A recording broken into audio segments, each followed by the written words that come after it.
حکیم لقمان بھی اس قسم کے ایک تھنکر تھے. بیسیکلی یہ سوڈان کے رہنے والے تھے, حبشی النسل غلام تھے. عرب کے لوگ ان کے اقوال سے واقف تھے. جس طرح ہمیں بچپن میں ہی اشعار آتے ہیں کہ محمد سے وفات نے تو ہم تیرے ہیں. ہمارے چھوٹے بچوں کو یہ شعر آتے ہیں, اسکول میں سن لیے, لپے آتی ہے دعا بن کے تمنا میری. ڈاکٹر اقبال کو وہ جانتے نہیں ہوتے لیکن اشعار سنتے ہیں. اسی طریقے سے عرب کے لوگ حکیم لقمان کی کہاوتیں, حکیم لقمان کے واقعات وہ بچپن سے سنتے تھے. ان کے محاورے ان کو ایک ریسپیکٹیبل پرسنالٹی سمجھتے تھے. بس اس سے زیادہ کچھ نہیں تھا. نبی نہیں تھے وہ, کسی نبی کے صحابی بھی نہیں تھے وہ, کیونکہ قرآن حکیم میں جو سورہ لقمان میں ان کا ذکر آیا تو انہوں نے صرف توحید اور آخرت کا ذکر کیا, کسی نبی کی پیروی کا ذکر نہیں کیا. ورنہ یہ نبی پہ واجب ہوتا ہے کہ جب وہ دین سکھا رہا ہوتا ہے تو وقت کے پیغمبر کی پیروی کا حکم دیتا ہے. وہ بھائی ایک عام انسان تھے جو دین فطرت کے اوپر تھے, یعنی انہوں نے نیچر کو آبزرو کیا. یہ فطرت ایک توئیں والی ہوتی ہے, وہ فطرت نیچر ایک ہے تا جہاں پہ کسی پیغمبر کا پیغام نہ پہنچا ہو, لیکن فزیکل فینومینا آف نیچر, قانون قدرت کو, التذکیر بھی لا الہ کو آبزرو کر کے ایک بندہ اللہ تک پہنچے. اس طرح وہ گاڈ تک پہنچ چکے تھے. ان کی سب نصیحتیں پڑھیں. پہلی نصیحت ان کی کیا ہے؟ یا بنی لا تشرک باللہ ان الشرک لظلم عظیم. اللہ نے بیسیکلی مشرکین عرب کو کہا کہ جس حکیم لقمان کو تم اتنا بڑا بزرگ سمجھتے ہو, اس کی باقی کہاوتیں تو سنی نہیں ہے. جو اصل اس کی بات ہے کہ اس نے کہا تھا شرک نہیں کرنا, تو تم شرک کا اڈا یہاں پہ کھولے بیٹھے ہوئے ہو کعبے میں. یہ حکیم لقمان کی تمہیں نصیحت نہیں پتا. جس طرح ہم ناصبی کو کہتے ہیں کہ بخاری مسلم میں رفع الیدین کی حدیثیں ہیں تو آل امیہ کے خلاف بھی ہیں, تو یہ حدیثیں نہیں ماننی تم نے. الزامی جواب, اینٹی وینم پھکی کے طور پہ. تو یہ سورہ لقمان اس لیے ان کو ایڈریس کرتی تھی. وہ بچپن سے جانتے تھے کہ حکیم لقمان بہت دانا تھا, بہت عقل مند شخص تھا. تو عقل مند شخص توحید کی دعوت دینے والا تھا, اس کی توحید کی نصیحت تو تم نے بھلا دی ہے, شرک کا اڈا بنایا ہوا کعبے کو. تو اللہ تعالیٰ نے اس لیے ان کے نام پہ سورت رکھی. حبشی النسل تھے, موٹے ہونٹ. حبشی کس طرح کا ہوگا؟ یہ تو آپ کا کرائٹیریا ہے نا, خوبصورت شکل ہو, ناک باریک ہو, ہونٹ پتلے ہوں. اللہ کے نزدیک تو مسلم شریف کی حدیث ہے اللہ تمہاری شکلوں اور مال کو نہیں دیکھتا, دلوں اور اعمال کو دیکھتا ہے. تو شکلوں کو کیوں دیکھے؟ شکل بنائی کس نے؟ اللہ نے. تو اس نے شکل کو کیوں دیکھنا ہے؟ اعمال کا اختیار آپ کو دیا, اس لیے آپ کے اعمال کو دیکھتا ہے. دل میں اچھائی اور برائی کی تڑپ اور اس کو ایگزیکیوٹ کرنا, اس کا اختیار اس نے آپ کو دیا, اس لیے اس کے اوپر جج کرتا ہے. تو حکیم لقمان کے بارے میں آپ کو اسلام کی جو پہلی تفسیر ہے نا ابن جریر کی, امام طبری جنہیں کہتے ہیں, المتوفا 310 ہجری, انہوں نے تفسیر ابن جریر لکھی ہے. ابن کثیر نے المتوفا 774 ہجری, انہی سے اکثر چیزیں کاپی کی ہیں. تو آپ سورہ لقمان کے تعارف میں جائیں گے, انہوں نے حکیم لقمان کے کافی واقعات لکھے ہیں کہ یہ کتنا دانا شخص تھا اور کس طرح یہ اصلاح کرتا تھا. ایک دفعہ ان کے آقا نے ان کو کہا, ایک بکری دی اور کہا ذبح کر کے اس بکری کے سب سے بدترین جو پارٹس ہیں نا وہ لے آؤ. تو انہوں نے بکری ذبح کی, زبان اور دل اٹھا کے لے آئے. اب پھر ایک بکری اور مالک نے دی اور کہا اس کے سب سے بہترین پارٹس لے کے آؤ. پھر زبان اور دل اٹھا کے لے آئے. مالک نے کہا کہ یہ کیا؟ انہوں نے کہا یہ زبان اور دل اگر ٹھیک ہو جائے نا انسان کا تو اس سے بہتر اعضاء کوئی نہیں, اور اگر زبان اور دل ڈی ٹریک ہو جائیں تو ان سے برا کوئی عضو بھی نہیں ہو سکتا. یہ جناب حکیم لقمان تھے.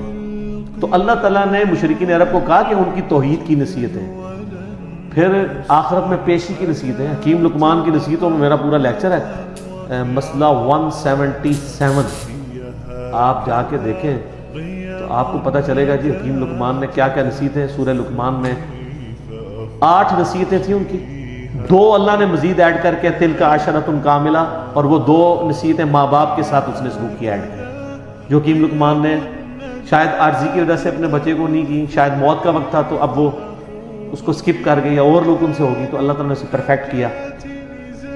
ان نصیحتوں سے کئی آئیڈیا نہیں ہوتا کہ انہوں نے وقت کے پیغمبر کی پیروی کا کہا ہو. اس سے لگتا ہے کہ وہ ایک ایسے شخص تھے جنہوں نے فزیکل فینومینا آف نیچر کو آبزرو کر کے خدا تک پہنچ چکے ہوئے تھے کہ اس کائنات کا ایک کریٹر ہے, اور Allah is the only explanation of all the physical phenomena in this world. وہ اتنی رقت انگیز ان کے الفاظ ہیں. اے بیٹے اللہ کے ساتھ شرک نہ کرنا، بے شک شرک سب سے بڑا گناہ ہے، سب سے بڑا ظلم ہے، اور اگر تم پہاڑ کی چٹانوں میں یا آسمانوں میں بھی کوئی گناہ کرو گے تو قیامت دن اللہ تعالیٰ تمہارے سامنے لے آئے گا. اچھا آسمانوں میں کس نے گناہ کرنا تھا؟ اس زمانے میں تو اڑتا تو کوئی بھی نہیں تھا، لیکن آج آپ کی ساری اسمگلنگ پاکستانی ایئر ہوسٹس جو کر رہی تھی اور جو کچھ باقی معاملات ہوتے ہیں وہ آسمانوں میں گناہ ہو رہے ہوتے ہیں. تو وہ یہ نہ سمجھیے گا انہوں نے زمین پہ گناہ نہیں کیا، آسمانوں میں قرآن میں لکھا ہے آسمان میں بھی کوئی گناہ کرو گے اللہ تعالیٰ لے آئے گا.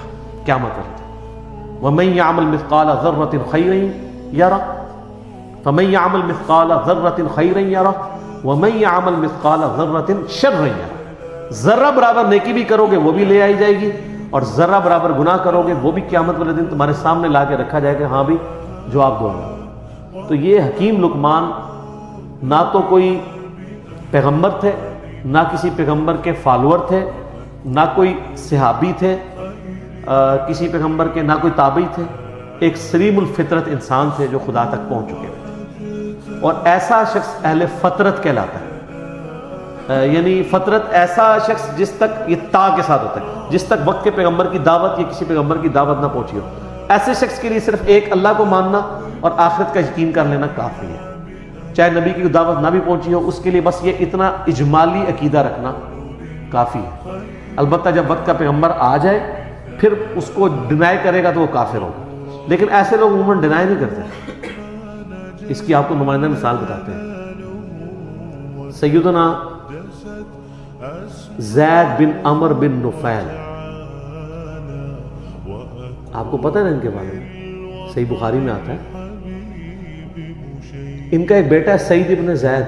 سعید ابن زید کو جانتے ہیں؟ اشرا مبشرہ والی حدیث والا، مغیرہ ابن شعبہ اور حضرت معاویہ کے ساتھ جھگڑا کرنے والا، اور مولا علی کی شان میں 10 صحابہ کے جنتی ہونے والی حدیث سنانے والا، حضرت عمر کا بہنوئی سعید ابن زید، شروع کے مسلمانوں میں سے. ان کا باپ تھا زید بن عمر بن نفیل. اس کے اوپر بخاری میں چیپٹر ہے. یہ اہل فطرت میں سے. نبی علیہ السلام فرماتے ہیں کہ مجھے صحیح طرح یاد ہے، میں جوانی میں تھا، اس وقت اللہ نے مجھے مبعوث نہیں کیا تھا. ایک جگہ میں دعوت پہ گیا تو وہاں پہ لا کر دسترخوان کے اوپر کھانا رکھا گیا، اور نبی اسلام کی اس وقت عمر 25 سال تھی.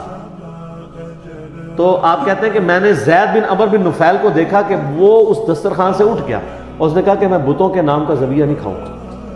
ہائے ہائے ہائے. آپ فرمائے پوری امت بن کے اٹھے گا وہ، اور وہ کعبے کے ساتھ لپٹ کے کہا کرتے تھے اللہ میں صرف تجھے پوجنا چاہتا ہوں. لیکن وقت کے پیغمبر کی کوئی تعلیم ان تک نہیں پہنچی. مواحد تھے، وہ یہ مانتے تھے بت پرستی حرام ہے، پیغمبر کی دعوت نہیں تھی. اسلام آنے سے پہلے دنیا سے چلے گئے. لیکن آپ دیکھیں امام بخاری نے رضی اللہ عنہ لکھا ہے، صحابی نہیں ہے لیکن بیٹا تو صحابی نکلا نا. سلیم الفطرت لوگ کیسے ہوتے ہیں؟ ان کا بیٹا ہے سعید ابن زید، حضرت عمر کا بہنوئی، جس کو حضرت عمر سے مار پڑتی تھی اسلام لانے کی وجہ سے. اور یہ پھر آخری وقت تک آپ دیکھیں ڈٹے رہے ہیں. وہ تو آپ کربلا والا ریسرچ پیپر پڑھ لیں، جب سب لوگ مسلحت کا شکار تھے، یہ تو اعلانیہ مجموعوں میں کھڑے ہو کے کہتے تھے تم جنتی شخص علی ابن ابی طالب پہ لعنت کرواتے ہو. ہم کبھی بھی اس پہ لعنت نہیں کریں گے، کیونکہ میں نے رسول اللہ سے سنا ہے ابو بکر جنت میں، عمر جنت میں، عثمان جنت میں، علی جنت میں. سنن نسائی الکبریٰ میں اوپر تلے کتنی حدیث ہیں، میں نے اس اپنے کربلا والے ریسرچ پیپر میں ڈالی ہے. ایک تابعی آ کے کہتا ہے کہ میں اس دنیا میں سب سے بڑھ کر سیدنا علی سے محبت کرتا ہوں. تو سعید ابن زید نے یہ نہیں کہا تو شیعہ ہے یا رافضی ہو گیا. آپ فرمایا تجھے خوشخبری ہو تو ایک جنتی شخص سے محبت کرتا ہے. دیکھیں جی حضرت علی کی جن لوگوں نے صحبت کی ہوئی تھی نا، حضرت علی کی انہوں نے زہد کی زندگی اور ان کی اخلاقی اقدار، ان کی انصاف پہ مبنی زندگی اور تقوی والی زندگی دیکھی ہوئی تھی نا، وہ حضرت علی کو as a role model accept کرتے تھے اس زمانے میں. اب ایک بندہ آ کے کیٹاگوری، وہ اب صحابی یہ بھی نہیں کہہ رہا کہ سب زیادہ محبت تو رسول اللہ سے ہونی چاہیے. یقیناً نبی علیہ السلام سے بھی ان کی محبت ہوگی، ان سے بڑھ کے ہی ہوگی. انہوں نے فوراً کو کہا تمہیں خوشخبری ہو، تم ایک جنتی شخص پہ سے محبت کرو. پھر سنن نسائی الکبریٰ میں موجود ہے.